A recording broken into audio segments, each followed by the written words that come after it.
Hey, what's up, everybody? This is GeekyAviseq's, and today I'm bringing you the review of a Wear OS smartwatch. This is the Skagen Flaster 2 smartwatch. The reason I am doing this review is I just recently got rid of my old faithful Samsung Galaxy S3 Frontier, and I was looking for a watch that is thinner, lighter, and easy to wear, like comfortable to wear all throughout the day 24/7, so that I could track my activities as well as my sleep. And I did consider the Fitbit Versa 2, which would do everything, but I have been wearing a Fitbit for so long. I had the regular Charge HR, and then I had been wearing the Fitbit Blaze. So it was about a year. It was a couple of years that I was on Fitbit, and I'm kind of bored with how, Fitbit Versa 2, don't get me wrong, it's not a bad device, but I'm so bored with and so used to how Fitbits work, and I just wanted to try something different. I know there was another watch that I could have looked at, which would have probably, that was a Samsung Galaxy Active 2 smartwatch, but then again it would be from Samsung to Samsung, and I wanted to actually try something new or different. So and I recently got an iPhone. I was missing Google Assistant on that iPhone, so I was thinking, how about getting Wear OS watch and then pairing up with the iPhone, and then I would be able to get Google Assistant through the watch into the phone. So that's pretty much when I was browsing, I found this watch online, and I was really impressed at the looks, how it looks. And definitely this is one of the best looking smart Wear OS watches out there, and even one of the best looking smartwatches out there. The best Wear OS smartwatch apparently that you can buy now is the one from Fossil, which is the generation 5, and this kind of looks very similar to those watches. And why not? Because this is by Skagen, which is the same company as Fossil. So that's why they look the same, which is, they look amazing, they look incredible. They don't look as geeky as a smartwatch. They look more like a regular watch, but at the same time they are a smartwatch. So in terms of its specifications, this is very close to the Generation 4 Fossil smartwatch versus Generation 5. The Generation 5 smartwatch is pretty expensive, about coming to close to around $300, and this is only $149 on a regular day.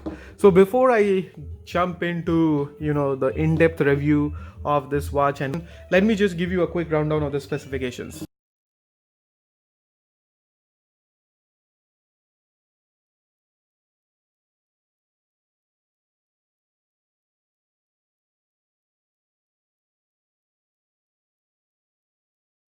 So in terms of the physical dimensions, this has a 40 millimeter case. It's about 11 millimeters in thickness. It has a 1.2 inch OLED display with a resolution of 320 pixels by 320 pixels. It takes a 20 millimeter band. These bands are quick release bands. The band options that are available, so different colors for this silicone bands. There's two stainless steel options. One is the rose gold and the other is the stainless steel. And then you have a few leather bands that you can get directly from the website. But since it's a 2 millimeter standard watch band and the design is more like a standard watch, you should be able to buy any 20 millimeter band and just fit in with this watch. In terms of what it's powered by the Snapdragon 2100 SoC with 512 megabytes of RAM and 4 gigabytes of internal storage. It has a 300 milliamp hour battery. In terms of its sensors, it has an ambient light sensor, it has an accelerometer, it has a gyroscope, it has NFC, it has GPS, Wi-Fi, Bluetooth, heart rate sensor, and a microphone. So it doesn't have a speaker, neither this watch comes in an LTE version. So you won't be able to make or receive calls with this watch, but you can use the microphone to invoke your Google Assistant and do tasks through that. This watch is actually swim proof, so you should be able to swim with it, but I wouldn't recommend doing that just because it's only IP67 water and dust resistant, and it is water resistant up to 5 atmosphere. But I just feel like I didn't really want to ruin this watch by swimming, even though they say this watch is swim proof. In terms of charging, it does come with a quick charger, so it will charge the watch to 80% in less than an hour. They call this wireless charging, but as you can see, there's two little prongs, and then there's two circular metallic bands. So basically what happens is this magnetic band sits on those, and those prongs make a connection to those stripes, and that's how the watch gets charged. So this is really not wireless charging. This is not an inductive charging mechanism like a Qi or something. This is just a regular magnetic charging, but I don't know why they call it as wireless charging. But heck, I mean, it works pretty good because of these two circular bands all over. There's no, I mean, it's not that you have to get the watch in a specific direction on the base. You can just put it anyway and it will still work, and it will still start. So this is what all even comes inside the box, except for some packaging materials and a manual which is not needed. So now let me bring you the review of the watch, my impressions. But before that, I'll let you guys take a closer look at it. So this is how the watch looks and feels. Definitely looks really good. I mean, three buttons. This is circular crown actually rotates, so you can swipe through notifications, and then there's two push buttons. All of them work. That's the heart rate sensor. Also has NFC for Google Payments. It's made of stainless steel. The silicone band quality looks also very good. It's very soft, but at the same time feels very strong. I don't know how long that will last, because some of the reviews did mention the band was of not that good quality.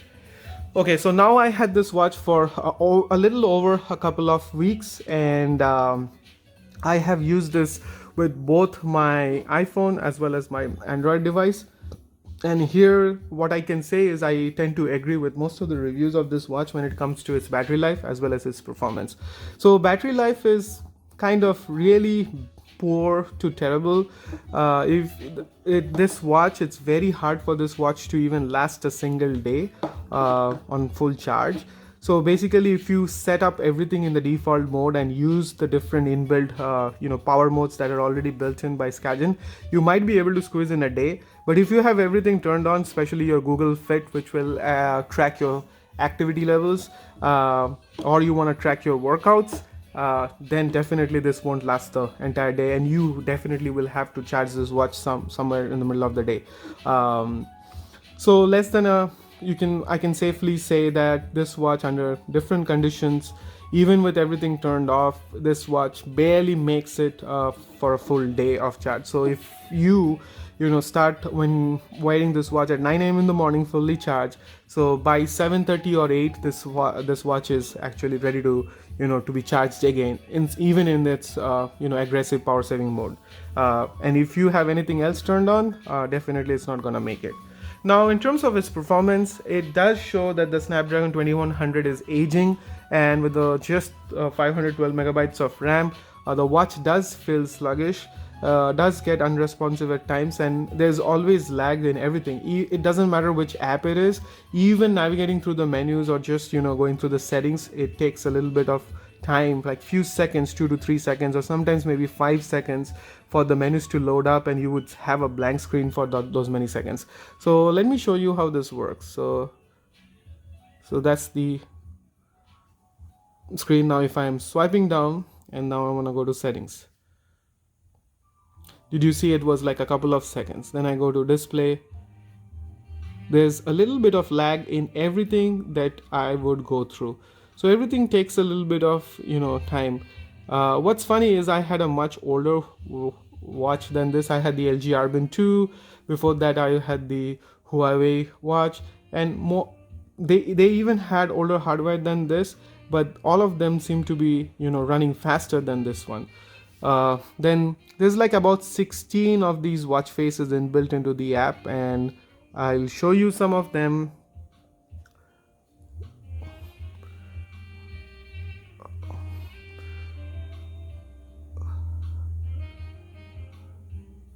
And then if you go there, you can see there's like about 16 of them inbuilt. You can download more, but this is all that comes with the watch itself.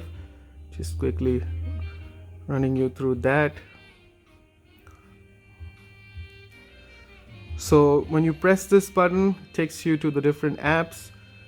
This is how all the default apps. I haven't installed any new app right now, so I already reset that.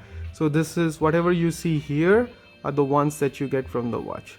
But as you can see, even the weather app, the weather widget took a little bit of time for it to load. So every app takes a little bit of time to load up, even like simple things like settings. And then what's cool about this is this crown is actually rotating. So once you rotate,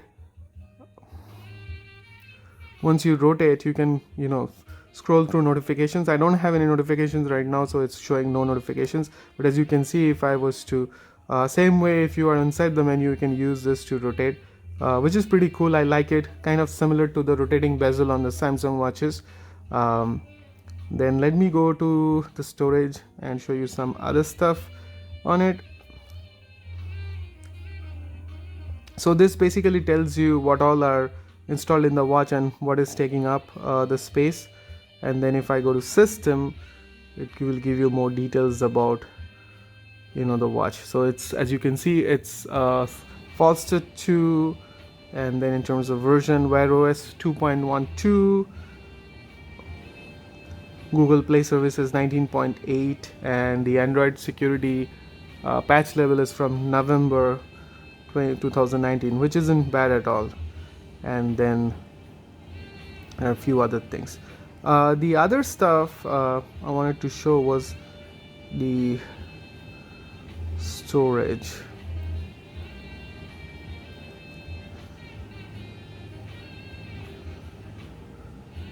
So for some reason this watch was showing up that I only have about 900 MB of the 2 gigabytes of storage on board.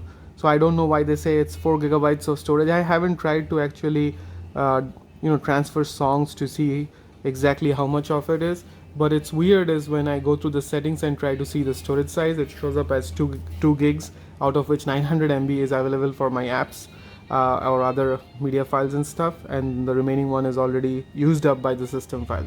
So there's that. So that's all, guys. Pretty much I wouldn't be able to recommend this watch to anyone. I mean, on Black Friday this watch was on sale for $119 plus tax. It was a very good price for a Wear OS, brand new Wear OS watch. So I just decided to get it. But what's frustrating is the battery life is really bad, and then the performance also leaves a lot of room to be better. So combine those two factors, like bad battery life and bad performance, even the price point of $119, or right now you can buy it for $149. I think you can do much better off with some other smartwatches for that price range or close to it. So my recommendation for this watch would be a no. I mean, nothing against Fossil, nothing against Skagen, but if you do your little bit of research, you'll see all of these Wear OS smartwatches from other brands too, as well as brands like TicWatch or some watch brands like Michael Kors. They also have these Wear OS watches, but they didn't actually become so popular, mainly because they had very, very bad battery life. And I think this watch is also still plagued with that, even though it was launched in 2018. And even if you look on the reviews of the new generation 5 Fossil watches, they also have a 3000 milliamp hour, or not 3000, 300 milliamp hour battery. And all the reviews kind of say the battery life could have been better. So unless Google and all these watch manufacturers does something to actually improve the battery life on these watches, I don't think it's worth $300 or even $200 to get a watch which you have to charge not even like every day, or even worse, few times a day, depending on how you're using it. So overall, I would say this is a very nice looking watch, very comfortable, overall very nice. The way it looks with this matte black finish and all that, easily blend in with your dress clothing or for your active lifestyle. It's very versatile in terms of its looks, its size and weight, but in terms of performance and battery life, it lacks a lot. So my recommendation would be that I wouldn't be getting this and probably returning this watch as well. So that's all, guys.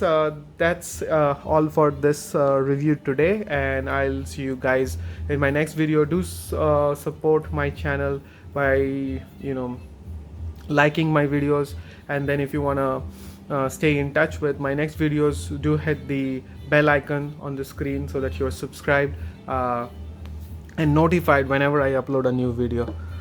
Thank you, guys. Thanks once again. Thank you, everybody, and I'll see you guys in the next video. Till then, happy holidays. Bye.